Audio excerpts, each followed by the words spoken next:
Hello, my name is Aiden Burv,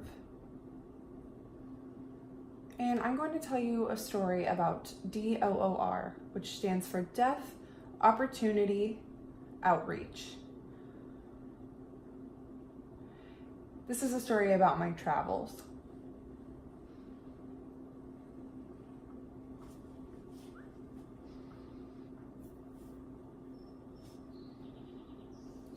Well, 3 summers ago, I went to DOOR, Deaf Opportunity Outreach, and they had set up a training camp.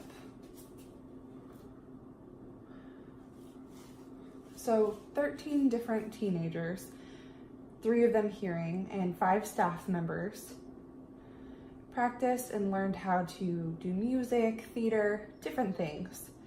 It was fun, hard work, a lot of practice. But one week, I decided to go ahead and travel to Chicago for theater and learn and do some practice and see if this was right.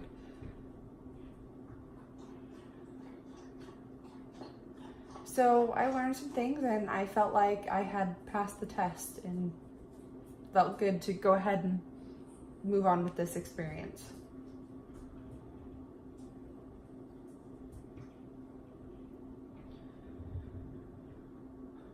I went to Minneapolis.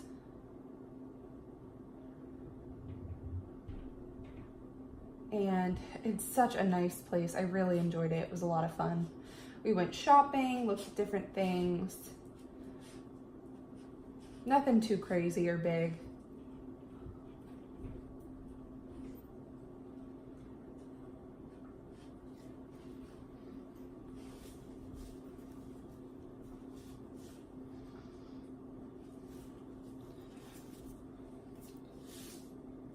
So I went ahead and went to Vancouver, Canada next.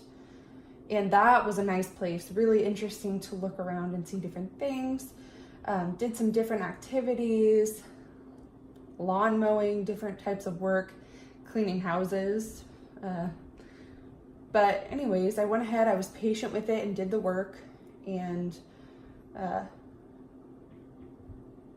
everything. And the girl who I was cleaning the house for was rich. Food, clothes, everything. There's not one word that I can use to describe it all. But, so I tend to forget about that when I'm looking back on this experience.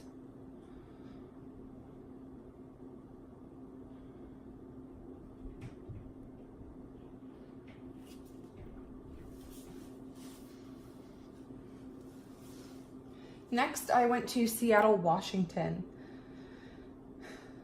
Did some music, stayed there. And then after 4 weeks, I decided, okay, I would travel and go to the store. When the sun went down, it was time to go back. And said we needed to arrive on time. You have to. If not, you're gonna get in trouble. So there was a big group of us, and one person's name was Daniel, and he was very worried about getting in trouble.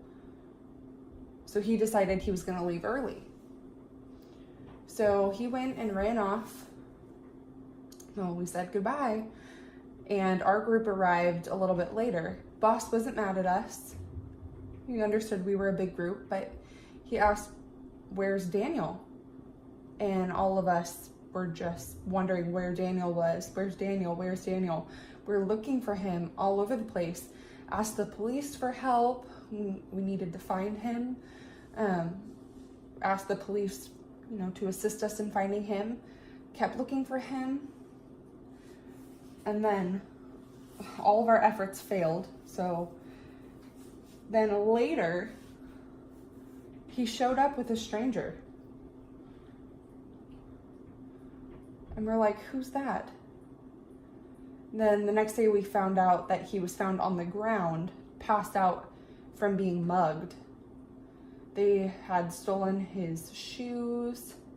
He had turned 1 block early. They stole his shoes, they stole his money, they stole his camera. Man, awful experience for him. Felt really sorry for him.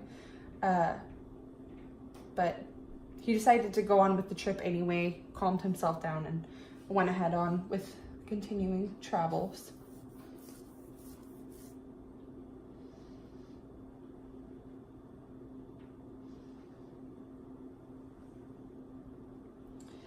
Next stop was San Francisco. Lucky for me, I got to see my parents early and have an early little break in the trip.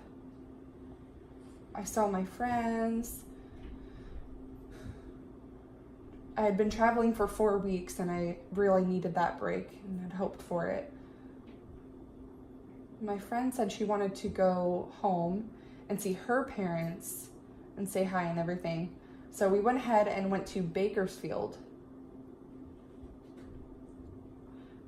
I already knew her parents.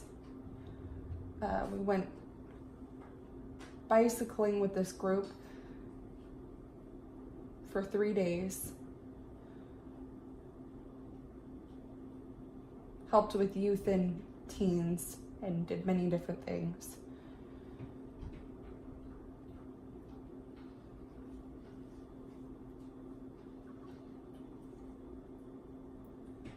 Next, we went to LA. There was many teenagers, mostly hearing. Also, the girls were very attractive. So our group went to Long Beach, where Baywatch is shot, but we missed it. It was fun. We did all kinds of different things. And then we left and went to Colorado Springs. And that was a nice place. It had flat land and then it had the Rocky Mountains. It was a very interesting landscape. We saw 7 waterfalls. It's a really cool place. And then when the sun went down, we drove and arrived and saw a hailstorm coming. And all the boys started looking at each other, making eye contact, and we decided we were going to be daredevils. So we went ahead and drove next to each other in the hailstorm with the windows open, and the hail was coming at us. It was painful, but it was fun. But we didn't want to seem like a wimp, so oh well.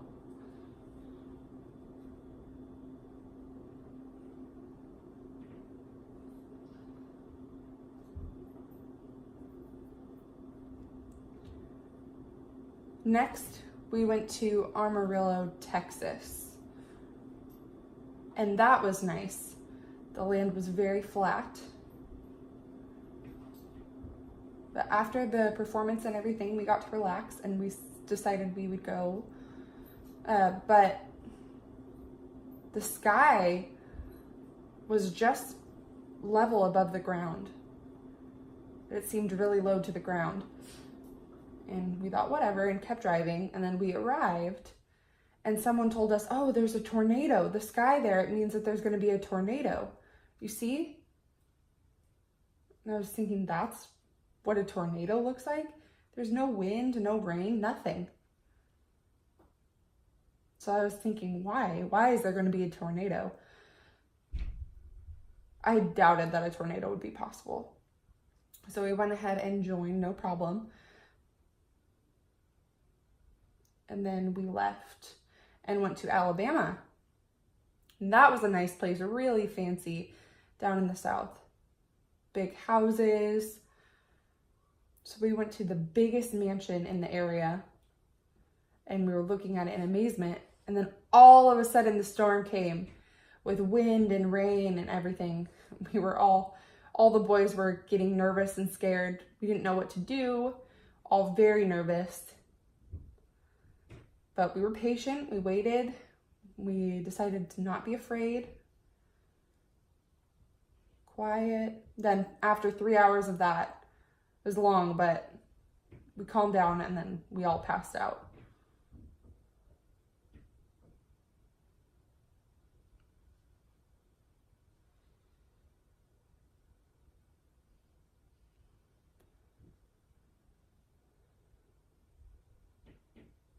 The next day we went to North Carolina.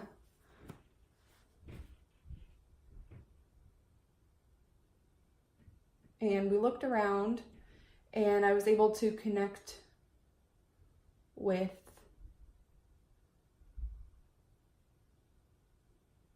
someone who was a famous musician, and they broke their neck from jumping in the swimming pool, the high dive into the water. Music, theater, different things. And then we arrived in a different country. And I love traveling to different countries and different parts of the country because it shows that deaf can do anything.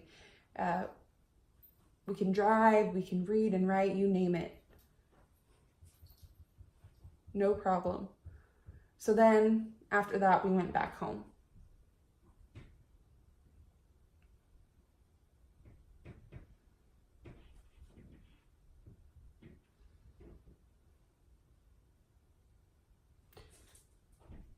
Yeah, traveling was very interesting. It was very different cultures, different people, different situations, learned many different things.